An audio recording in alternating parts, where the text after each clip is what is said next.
Hello everyone. I would like to share with you today a very important piece of chess advice. This will help you better in your chess games. It has helped me a lot, what I am about to show you. This is from my own game for a change. As you can see from the title, first improve, then strike. So, this was my position against 1698 in today's round 2 of first Bangalore Category B tournament. So, what will you play here? Black to play. You can pause the video and see what's going on and try to figure out the right way to continue.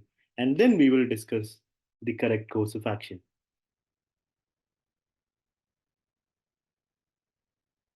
Okay. So when I had this position, I knew it was better for me. And I was planning knight d4. If you saw knight d4 good, that's not the killer move though.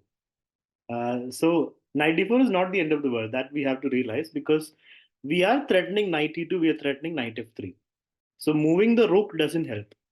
Stopping knight f3 doesn't help, knight e2 is still there. So after knight d4, there's only one move for white, that is king h1. Another point is there is no h3 as well, because knight f3 and then we just take. So knight d4 forces king h1, and the game goes on. A great position, and the game goes on. But just when I was thinking about knight d4 and the consequences of that and the future of that, I realized there is another very nice move.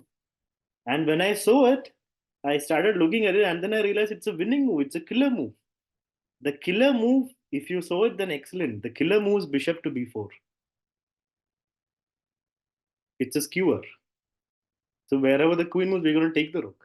And if pawn takes back. And if rook takes, we get the queen. And if queen takes back, we get the rook. So this wins, right? It wins on the spot. This would be like a puzzle rush tactic. And this looks like impossible to find initially because we are looking at the king side. So a tactic on the other side sometimes is invisible to us. Now that's not the topic, that's not the advice. So the reason why I saw bishop b4 is I have seen this exact idea in analysis before. When I've analyzed previous games, I remember seeing this idea, this tactic. So when I saw it first time, when the computer showed it to me first time, it looked impossible to find. But then when get this position and I see it a second time, it's possible.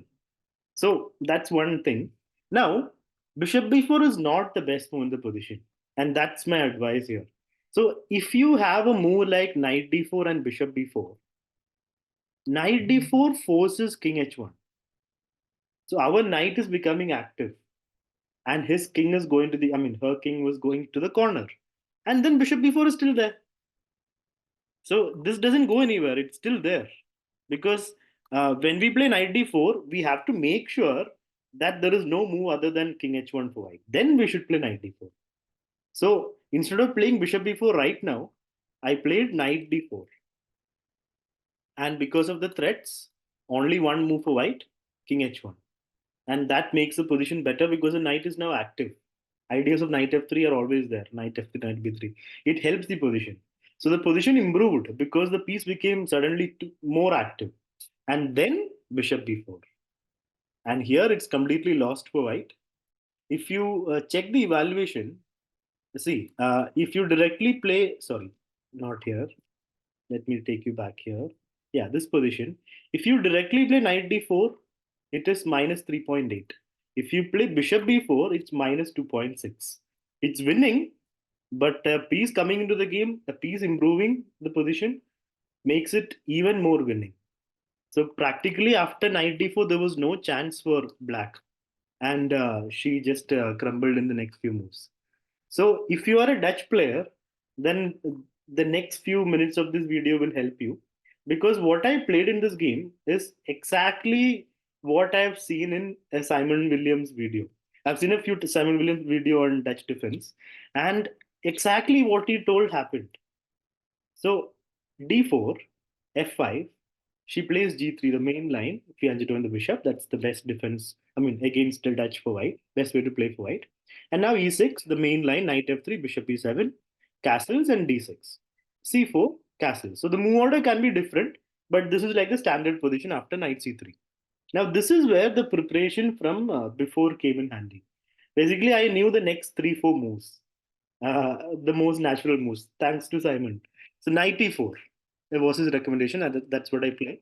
Queen c2, and now takes a5.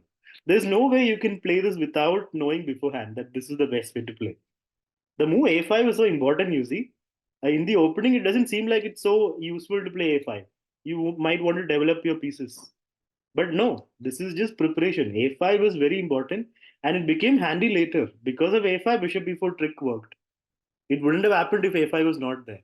So this is all theory, Simon Williams' recommendation. And here she was out of theory and she played a move that loses her tempo. Moving the queen back just to get e4. Not a good idea. So I played knight c6, not afraid of e4, because I have e5. Again, Simon Williams says when opponent plays e4, we should be ready with e5. Then we are fine with black in the Dutch. Now I took back. There is rook d1, but the queen just moves to e8. The queen is actually doing well there because it anyway wants to come to h5. So this seems like temporary play, but it's nothing for white. Now, if she takes here, my bishop becomes active, position becomes good. Knight b4 is also in the air. So she played a3. And now I played queen h5. And here she played the big mistake, losing another tempo by moving the rook. I mean, she's threatening to take this pawn at some point by after takes. But it's another huge tempo. And what should we do to strike? F4. Once you get F4, everything opens up. Look at this beautiful bishop, the rook, the queen. Everything acts together. And this is the dream position for a Dutch player. This is exactly the game plan that Simon Williams had shown in his video. If you can search it on YouTube, you will see some very nice videos and you will see him suggesting exactly this. After f4, she took and now bishop h3. I mean, you can also take, but I didn't want, the central pawn to be a menace. I felt like bishop h3 is much better. And here she made the fatal mistake. The best move is bishop takes, queen takes, and now defend the knight with queen e2 or queen d3. Queen d3 allows rook d8, so queen e2. And the game goes on. So I'll take back and I'll get my play in. Rook f6, rook g6, this rook back. This this is still a very good position. But I she blundered by playing queen c3. It's a very nice defense if you think about it. Is there a defense against queen g4? I'm threatening mate. So how is queen c3 stopping this idea? She had a very nice defense, but unfortunately it didn't work. So queen g4, she plays knight h4. That was I saw that knight h4 was going to come, but then I judged that this position would be good. Takes, of course, if you take here, then the advantage is fully gone because queen just takes here and there's nothing. So I took on g2. She took back, and this is where I showed you this very nice position where bishop b4 is a killer move. But before you play that killer move, we should always look to improve the position. If opponent does nothing better than moving the king, then we should of course play knight d4 and then bishop b4. So I played knight d4 and after king h1, let me show you the end of the game as well. Bishop b4 and here she took. I thought she was going to take back here and then rook takes rook and it'll be a winning position. I thought, but yeah, that's completely winning. But she played rook takes rook, giving up the queen.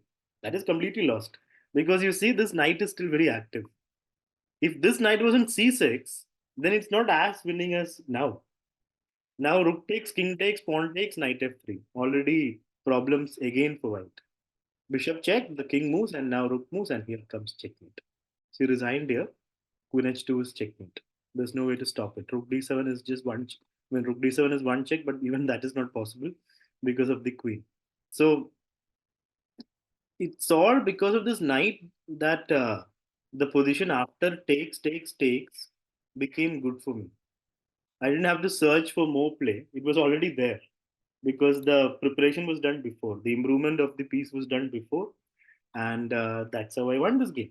So I hope this advice helps you in your chess. And thanks for watching the video.